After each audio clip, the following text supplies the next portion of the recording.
Madame, Monsieur, bonsoir et bienvenue à l'émission Le Vrai Dialogue. Et merci d'être de plus en plus nombreux à regarder Atypique, la télévision belge francophone internationale. Aujourd'hui, nous abordons un sujet complexe d'une importance capitale sur le plan du droit international, mais aussi pour la stabilité et l'avenir d'une région en proie à des tensions depuis plusieurs décennies, le Sahara occidental. Il y a 2 semaines, la Cour de justice de l'Union européenne a rendu 2 arrêts très attendus portant sur les accords commerciaux entre l'Union européenne et le Maroc. Ces accords relatifs à la pêche et à l'agriculture incluaient l'exploitation des ressources naturelles du Sahara occidental, un territoire non autonome depuis 1975. Mais ce qui est crucial dans ces décisions, c'est que la Cour a rappelé un principe fondamental du droit international, le consentement du peuple du Sahara occidental, représenté par le Front Polisario, est indispensable pour valider tout accord économique touchant ce territoire.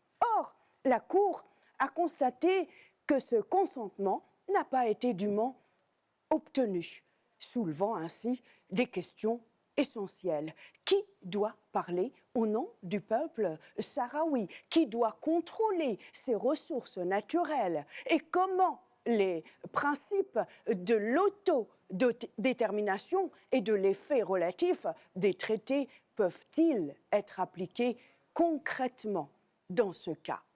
Ces décisions juridiques marquent-elles une véritable victoire du droit international et du peuple sahraoui?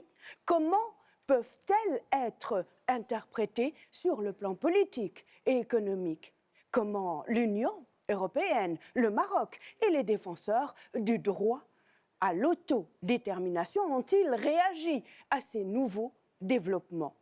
Pour discuter de ces enjeux, nous avons le plaisir d'accueillir d'une part Pierre Gallon, ancien sénateur belge et figure emblématique de la solidarité internationale qui a longuement milité pour la cause sahraoui. D'autre part, François Alfonsi, ancien député européen français, particulièrement engagé sur les questions des droits des peuples et des relations entre l'Union européenne et les territoires non autonomes.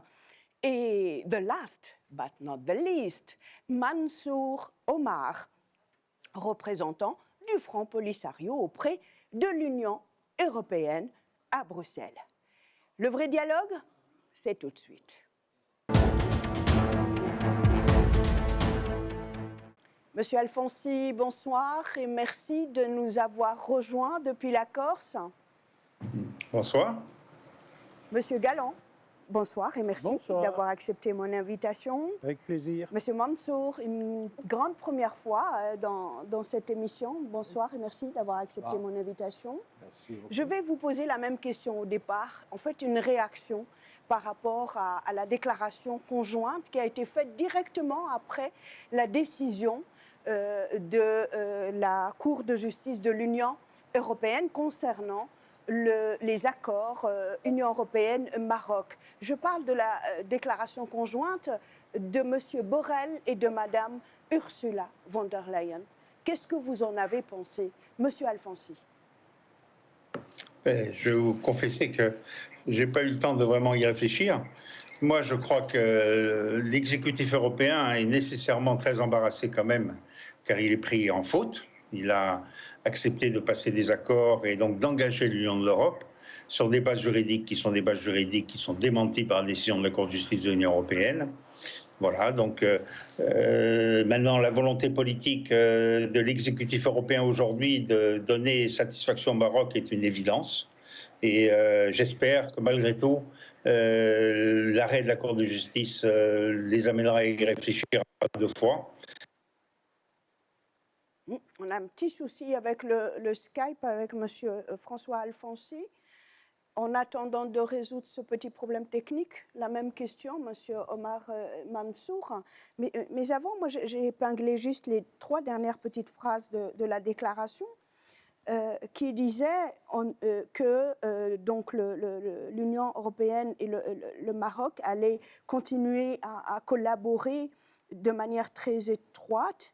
Ils disent un peu plus loin, nous avons la ferme intention de préserver et de continuer de renforcer nos relations étroites avec le Maroc dans tous les domaines du partenariat UE-Maroc, conformément au principe de pacta sunt servanda. Donc cette locution latine qui veut dire quelque chose comme les pactes doivent être respectés. Ça veut dire quoi?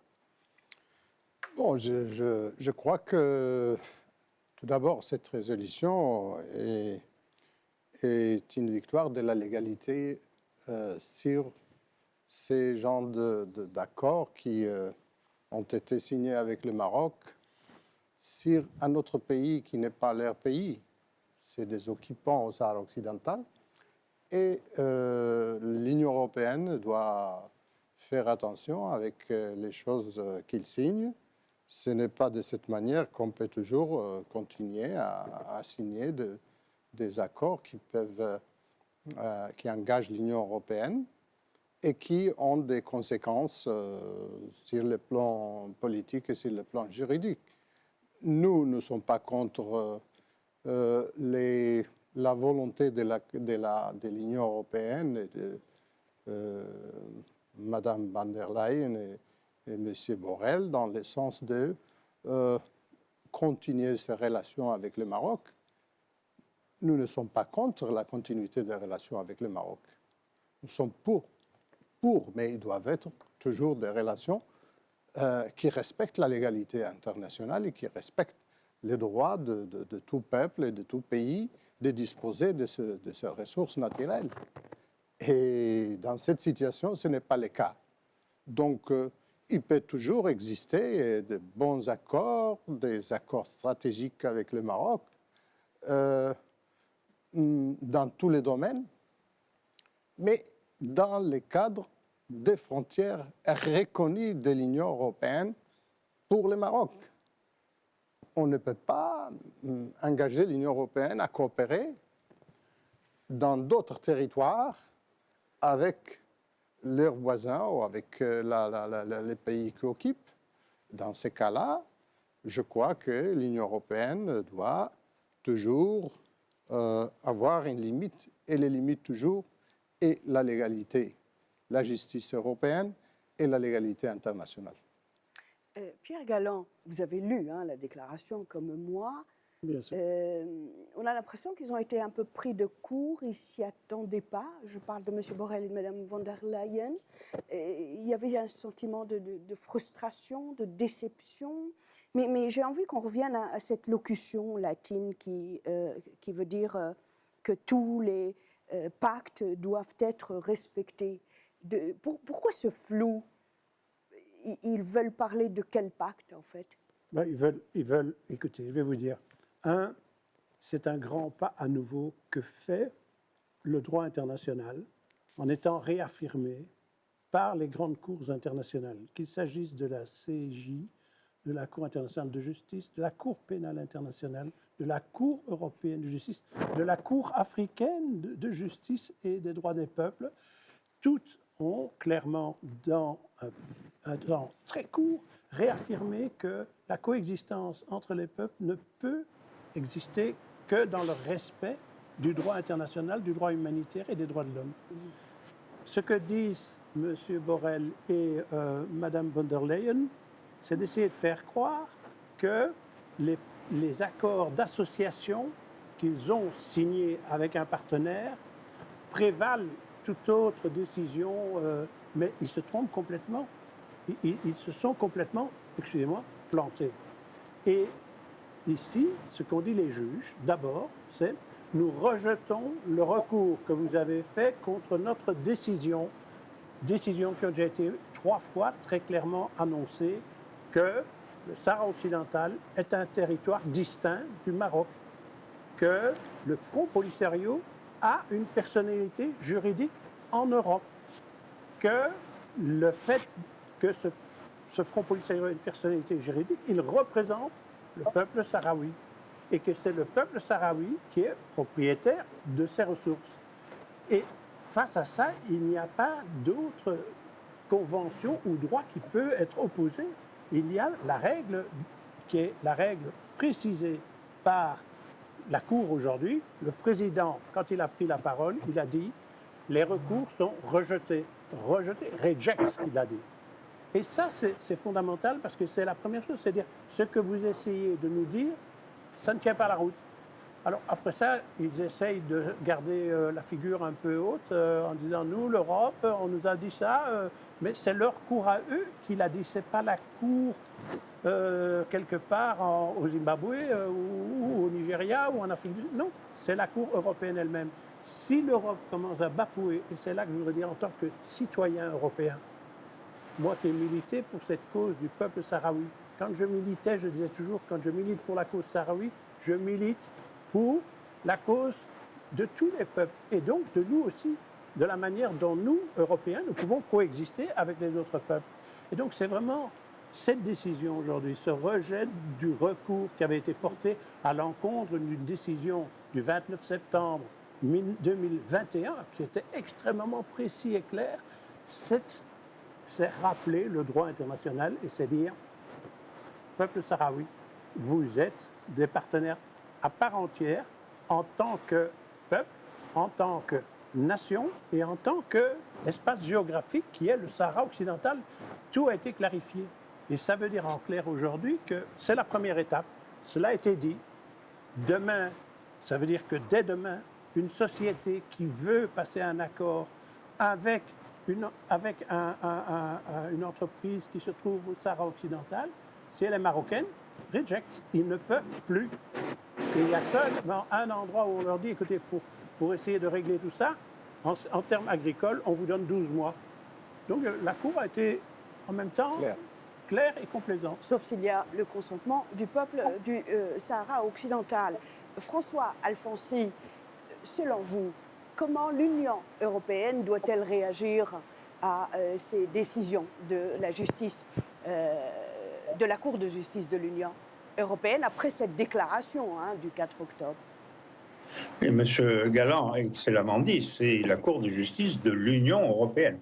Donc le droit européen s'applique bien évidemment aux dirigeants de la Commission européenne et aux dirigeants du Conseil européen.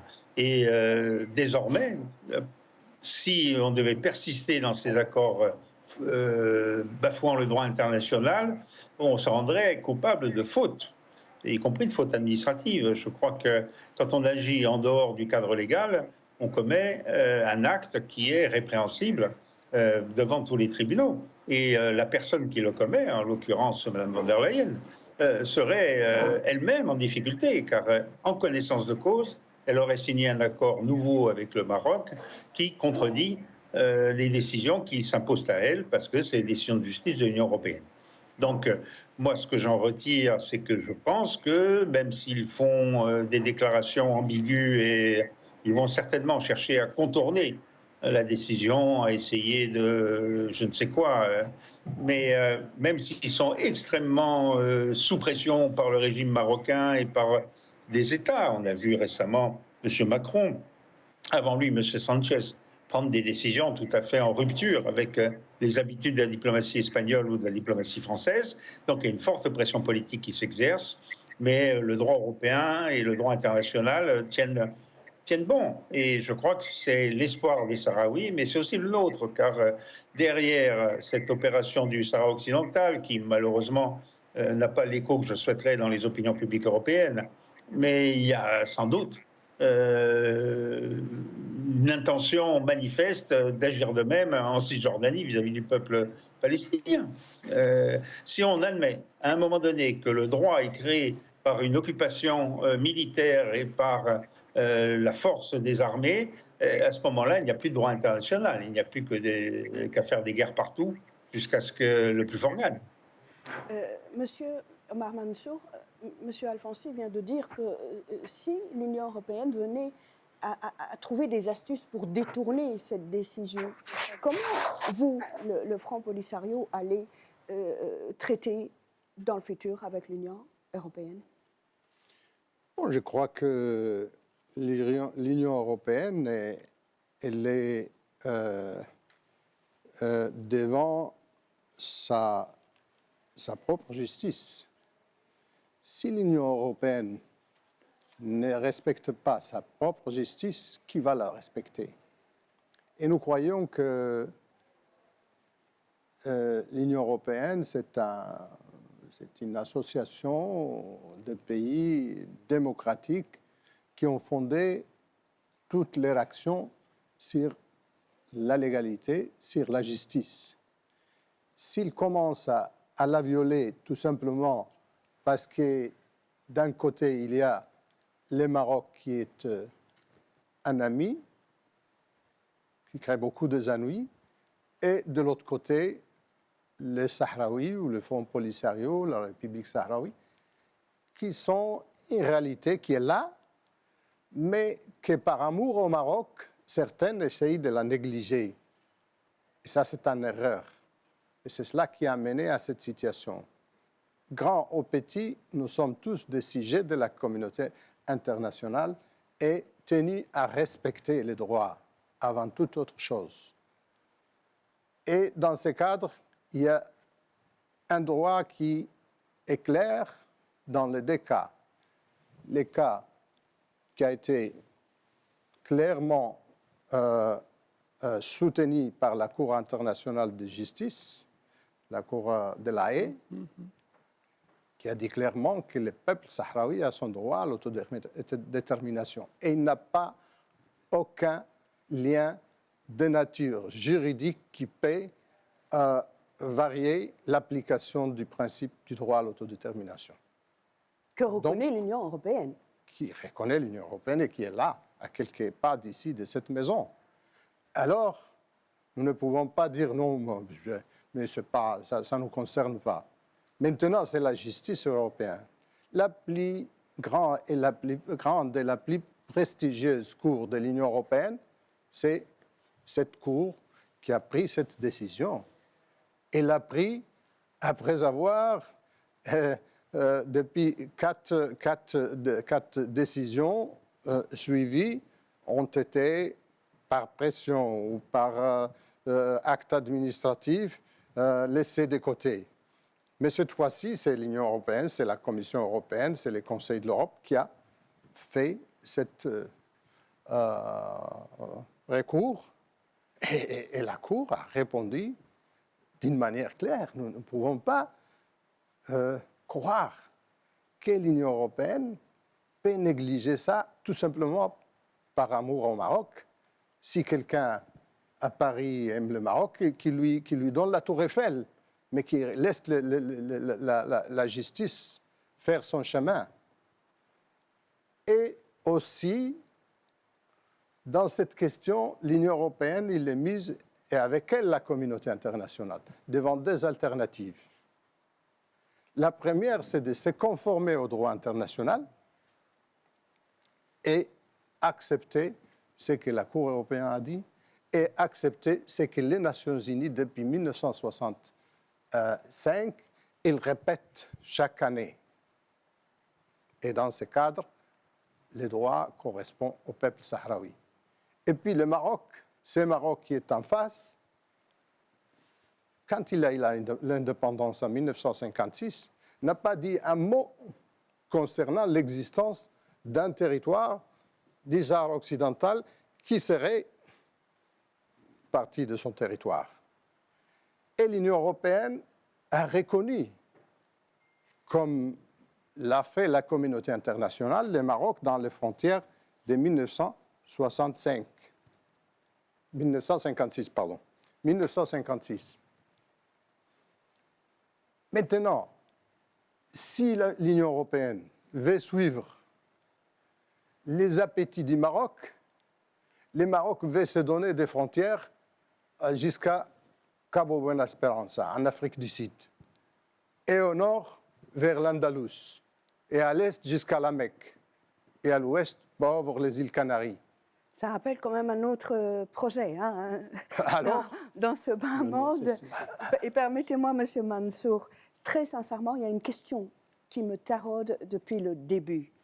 La Cour a fortement insisté sur le consentement du peuple sahraoui pour valider ces accords entre le Maroc et l'Union européenne. Alors, ma question, toute bête, pourquoi l'Union européenne n'a-t-elle pas pris en compte cette exigence pendant les négociations de ces accords commerciaux avec le Maroc? Elle savait Oui, bien sûr qu'il fallait ce consentement préalable. Bien sûr qu'elle le savait, et bien sûr que ça la dérangeait, puisqu'elle entendait faire des accords avec un Maroc qui exigeait l'extraterritorialité de son territoire sur le Sahara occidental. Et il y a deux choses maintenant, je vais vous dire. La première, c'est qu'ils ont invoqué pendant un temps un petit peuple qui n'existe pas. Et le petit peuple, il est là. Il a sa dignité, il s'est battu. Il a obtenu des Nations Unies qui, à un moment donné, un accord pour qu'on mette en œuvre son droit à l'autodétermination via un référendum. Et les Marocains ont signé à l'époque. C'était les années 1990. Et puis, après ça, tout d'un coup, ils sont sortis avec ils ont amené l'autonomie. Mais l'autonomie, je vous signale simplement que toutes les puissances coloniales ont toutes tenté d'offrir l'autonomie à leurs anciennes colonies et que les peuples de ces pays africains, de ces pays latino-américains et indiens ont tous refusé l'autonomie. Et donc, il est normal, et il pouvait être prévu qu'ils allaient refuser. Deuxième point, il ne faut pas croire que les Européens sont si naïfs que ça ou si mal intentionnés que ça. L'accord d'association sur la pêche est arrivé à échéance au mois de juillet 2023. Et vous pouvez observer que, comme c'est l'Europe elle-même qui était allée en recours contre l'arrêt de la Cour de justice européenne de 2021, ils n'ont pas osé reprendre l'accord. Ils l'ont suspendu et il est toujours suspendu. Il n'y a pas d'accord de pêche actuellement entre l'Europe et le Maroc. Et donc, ils sont sur leur garde. Et c'est là que peut intervenir la suite. Qu'est-ce que sera la suite de l'opération? Eh bien, c'est que le droit est dit. Et ce droit, mais dans toutes les cours européennes, il est le droit qui va être simplement acté. Et c'est le droit. Ça veut dire que pour les citoyens, pour le Front Polisario, pour les avocats du Front, mais pour les citoyens et tous les comités de solidarité, nous pouvons, chaque fois qu'il y a violation de la règle qui a été définie par la Cour européenne, nous pouvons aller en justice partout où ça se présente qu'une firme ou qu'un État bypasse l'accord qui a été, l'arrêt qui a été défini. S'il le bypasse, eh bien, il y aura procès devant les cours des pays membres parce que la loi est dite et le droit est là. Et donc, ça va mettre l'institution européenne, si elle ne réagit pas dans le bon sens, ça va la mettre dans une situation intenable. Et c'est ça qu'il faut aujourd'hui dire. En ce sens, le Front Polisario, moi j'ai toujours dit, il y a une exemplarité de la lutte du Front, parce que c'est un peuple pacifique, parce que c'est un peuple qui a toujours essayé d'obtenir que ses droits soient reconnus à l'ONU d'abord, et il l'a obtenu. Devant l'Europe aujourd'hui, il le fait avec une grande sagesse. J'espère que l'Europe aura la même sagesse. François Alfonsi, je rappelle que c'est un vrai dialogue. Ça veut dire que tous les trois, à tout moment, si vous avez besoin d'intervenir, faites-le, il n'y a aucun souci. Quel impact ces arrêts de la Cour de justice de l'Union européenne vont-ils avoir sur les relations futures entre l'Union européenne et le Maroc? C'est une question que j'aurais tellement voulu poser à une partie marocaine.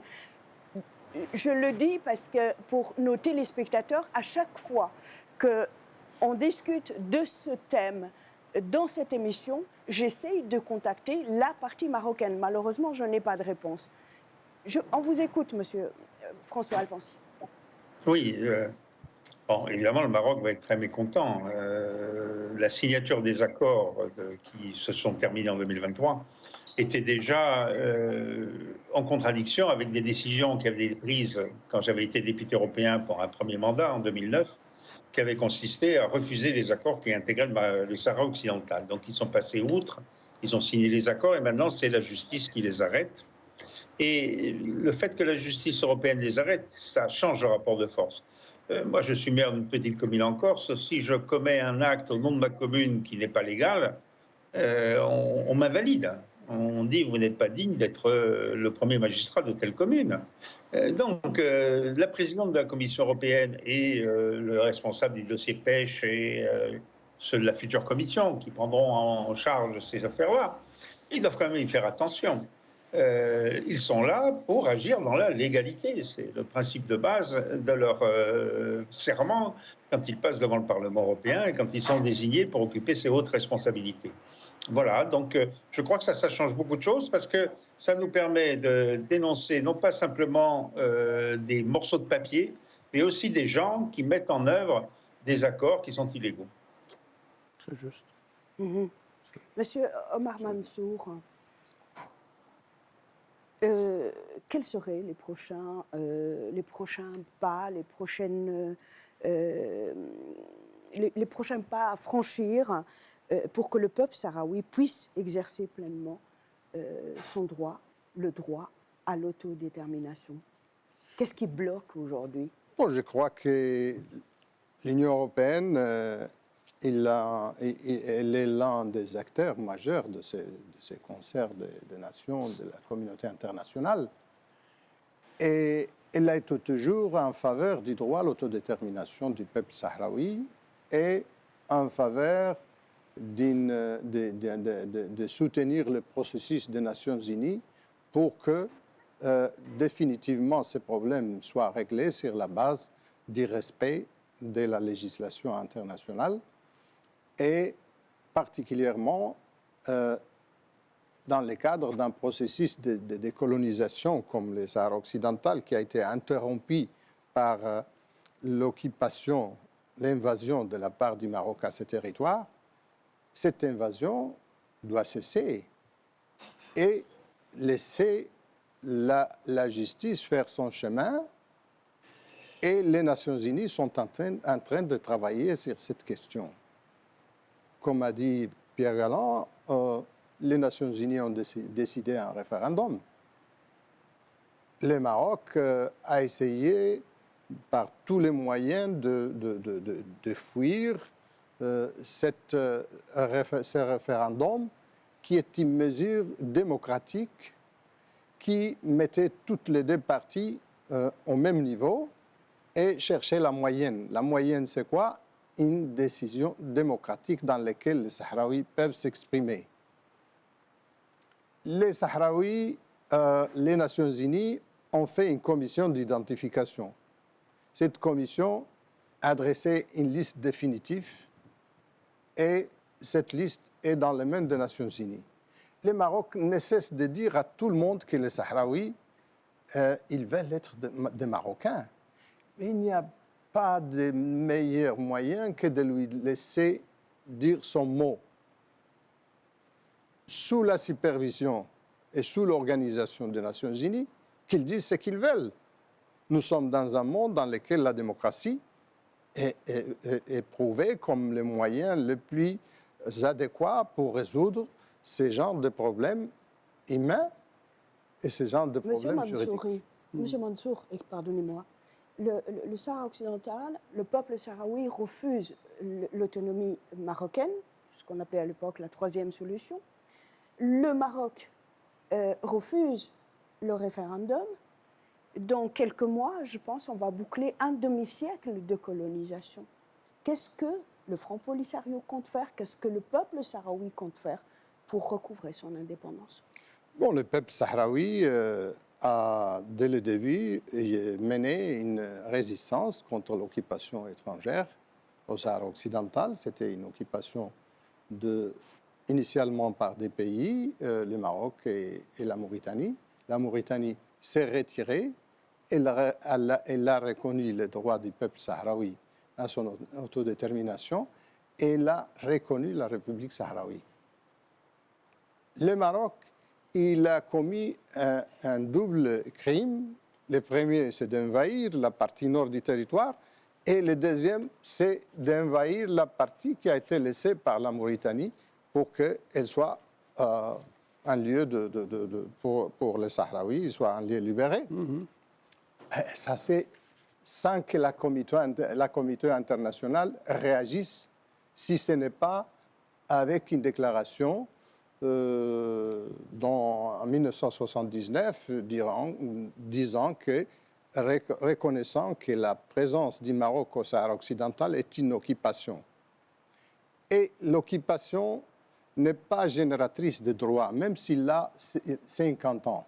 Nous connaissons ici en Europe des pays qui ont été occupés pendant presque une centaine d'années et que leur droit n'a pas caduqué. Il était toujours... La Cour internationale de justice sur l'action menée par l'Afrique du Sud en faveur des Palestiniens a clairement défini que l'occupation militaire ne donnait aucun droit particulier à l'occupant.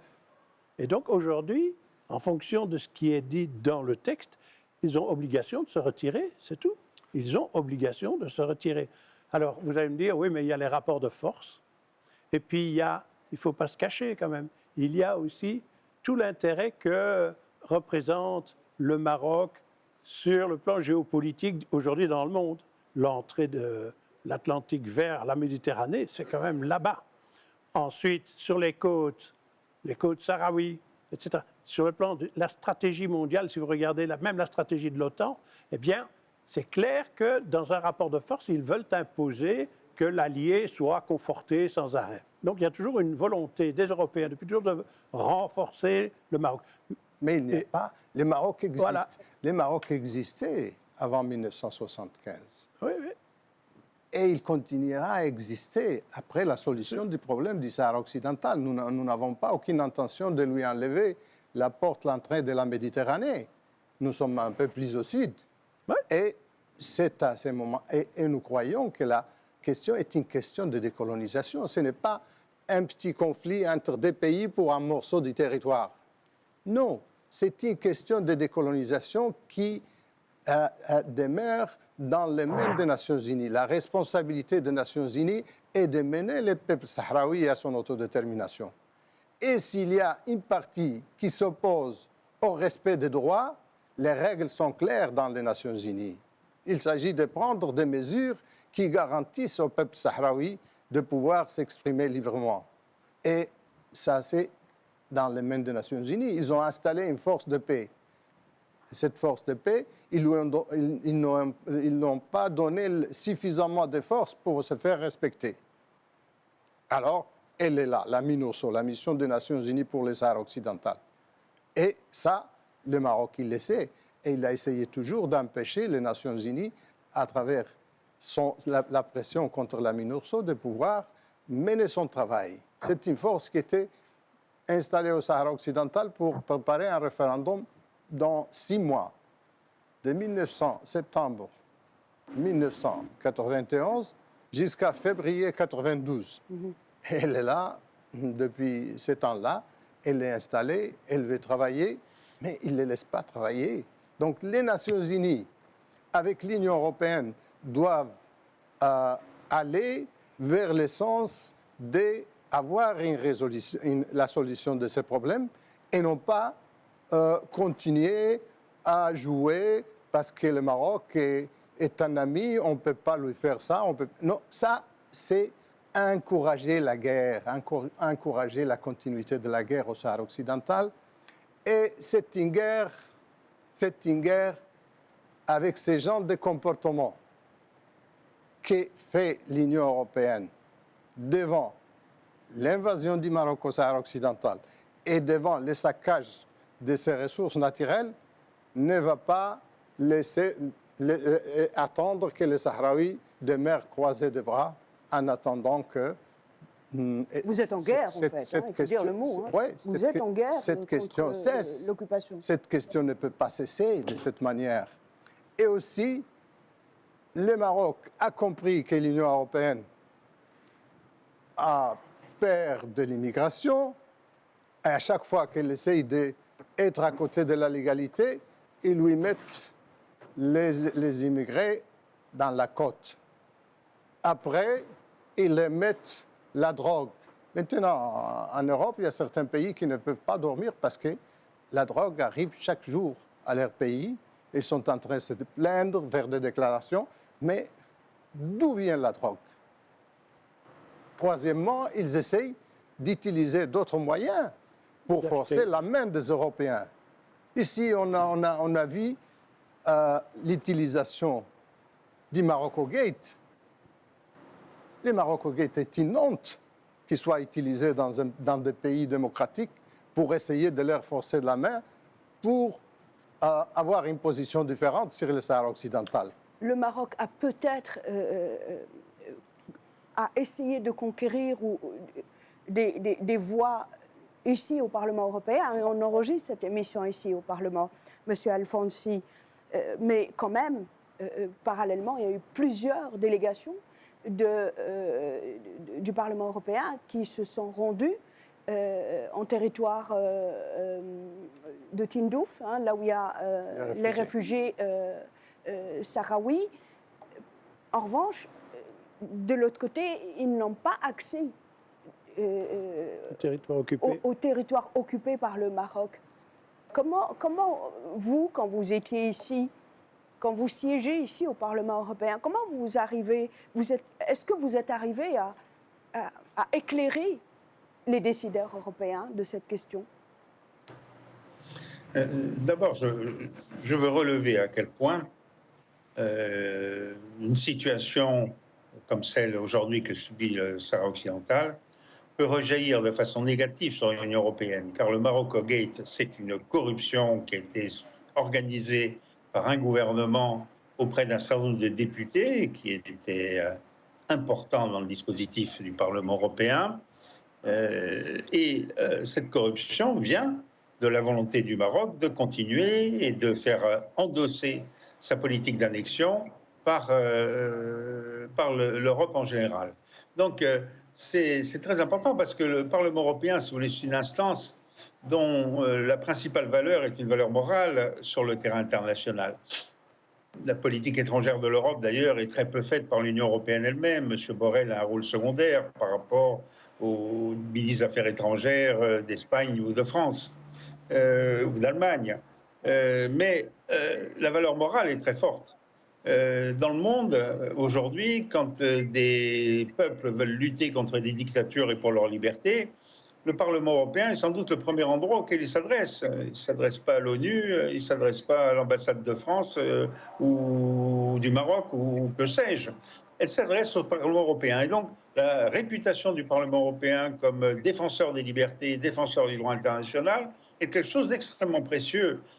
Parce que les situations évoluent. Aujourd'hui, une résistance peut être en difficulté, et puis demain, elle peut remporter le pouvoir. Et à ce moment-là, pour l'Union européenne, évidemment, il y a un retour très important en faveur du soutien que nous avons pu accorder à cette cause, que ce soit en Amérique du Sud, que ce soit ailleurs en Afrique, ou que ce soit au Sahara occidental.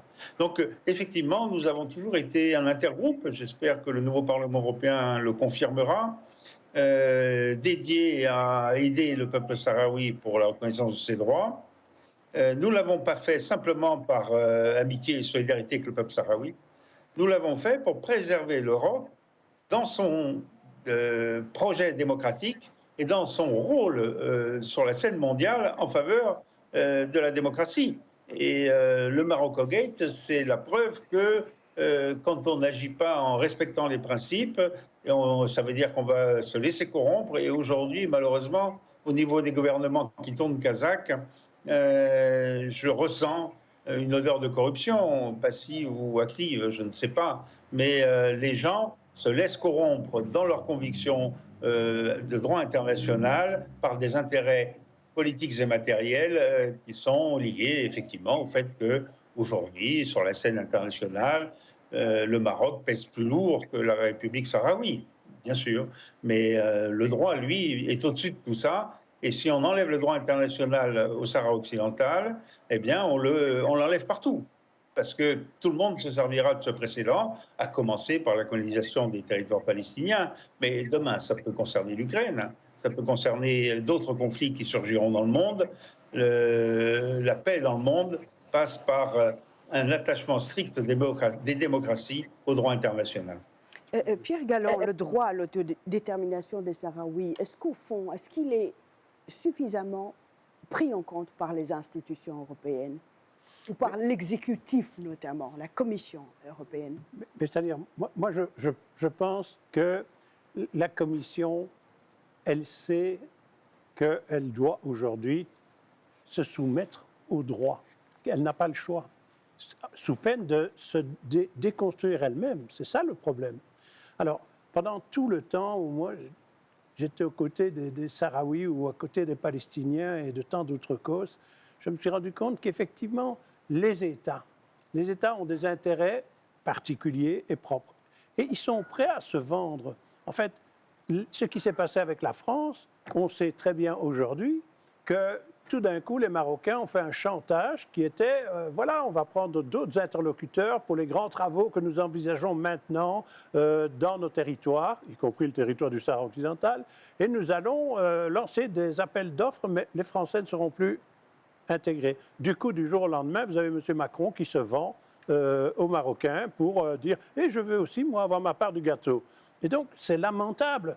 Et c'est aux citoyens européens parce que le peuple sahraoui a démontré sa détermination. Ça fait maintenant 50 ans qu'il détermine chaque jour tous ceux qui ont été le voir. Nous avons été, les parlementaires ont été. Lorsqu'ils vont voir ce peuple, ils savent que c'est un peuple déterminé et en même temps d'une très grande sagesse.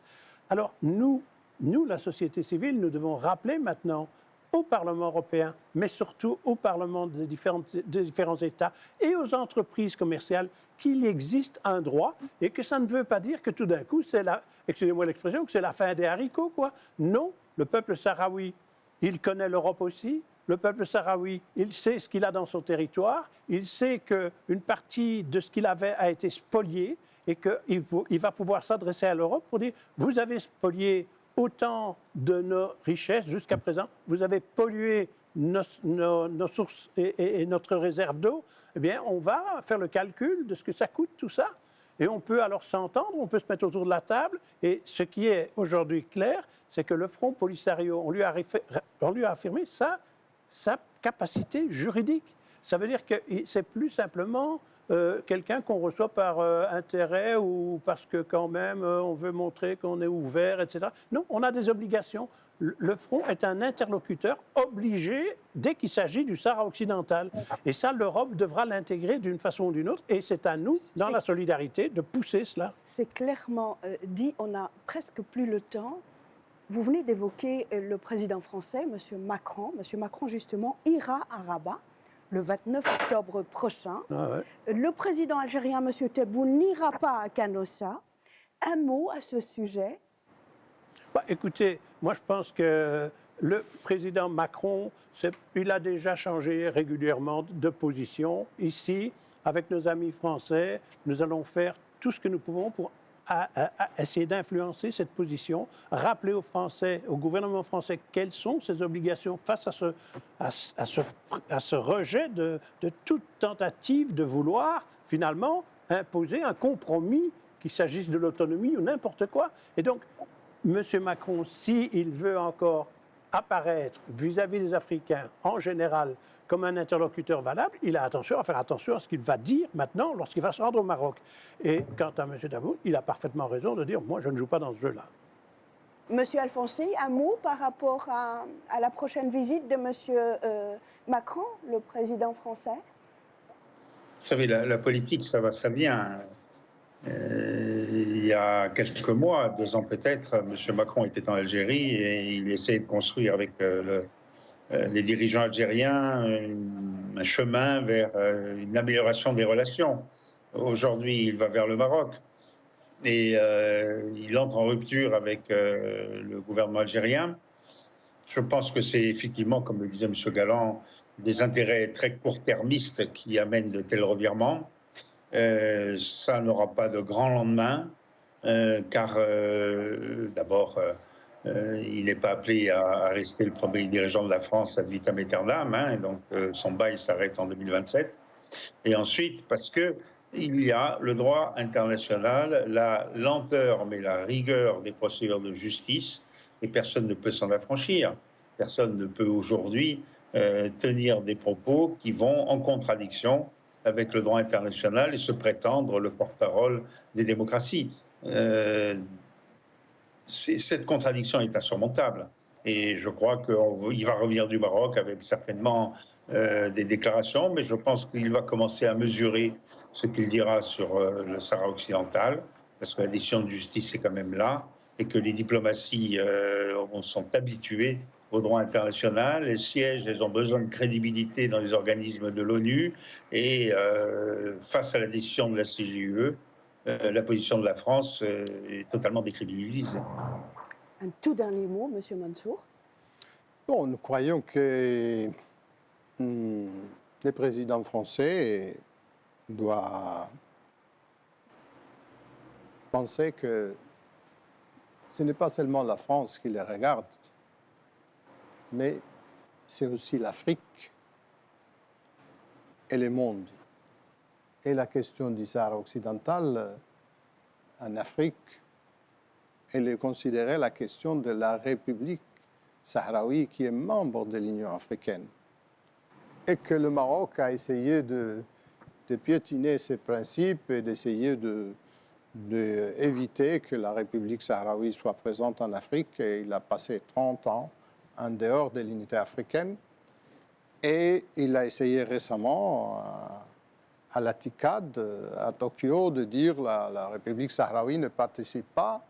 Et il s'est trouvé tout seul. Et il a été reflété dans la déclaration de la TICAD qu'il y a eu un problème sur la question du Sahara occidental dans la salle et qu'effectivement, tout le monde, finalement, a accepté la République sahraoui d'être présente et qu'il y a un seul pays qui s'est opposé. Qui est ce seul pays? Donc, nous croyons que Macron avait une bonne image pour les Sahraouis, pour la région et même pour les Algériens qui avaient une grande disponibilité avec lui, parce qu'il avait un style différent. Nous avons, en tant que Sahraouis, été, pendant nos luttes, victimes de l'intervention française à côté du Maroc et de la Mauritanie contre nous. Et ils n'ont pas résolu le problème. Ils ont perdu. Et les Nations Unies ont pris des positions claires qu'il n'y a pas aucune voie de solution de ce problème que de respecter la légalité internationale. Et maintenant, lui qui est membre, la France qui est membre du Conseil de sécurité, on était surpris de voir qu'elle se désengage de tout ça et que maintenant elle défend l'autonomie pour le Sahara occidental en disant que le Sahara occidental n'appartient pas à la France ni au palais de l'Élysée pour qu'elle soit donnée comme cadeau au Maroc. Ça appartient au peuple sahraoui et il est disposé à continuer à lutter pour son indépendance, l'indépendance de ses territoires. Et puis, jamais l'autonomie. L'autonomie, vous avez vu, les accords d'Oslo ont décidé l'autonomie pour les Palestiniens. Où sont les Palestiniens maintenant et où est l'autonomie? Avec le Maroc, c'est la même chose. Le Maroc est un État central. Il n'y a pas d'autonomie. Monsieur Mansour, Monsieur Alfonsi, Monsieur Galland, on pourrait poursuivre ce beau dialogue après le 29, après la visite de Monsieur Macron. En tout cas, j'ai été très ravie, très honorée, très heureuse de vous recevoir à cette émission. Merci d'avoir accepté donc mon invitation. Merci à vous. Madame, Monsieur, cette émission s'achève. Merci de l'avoir suivie. Au revoir.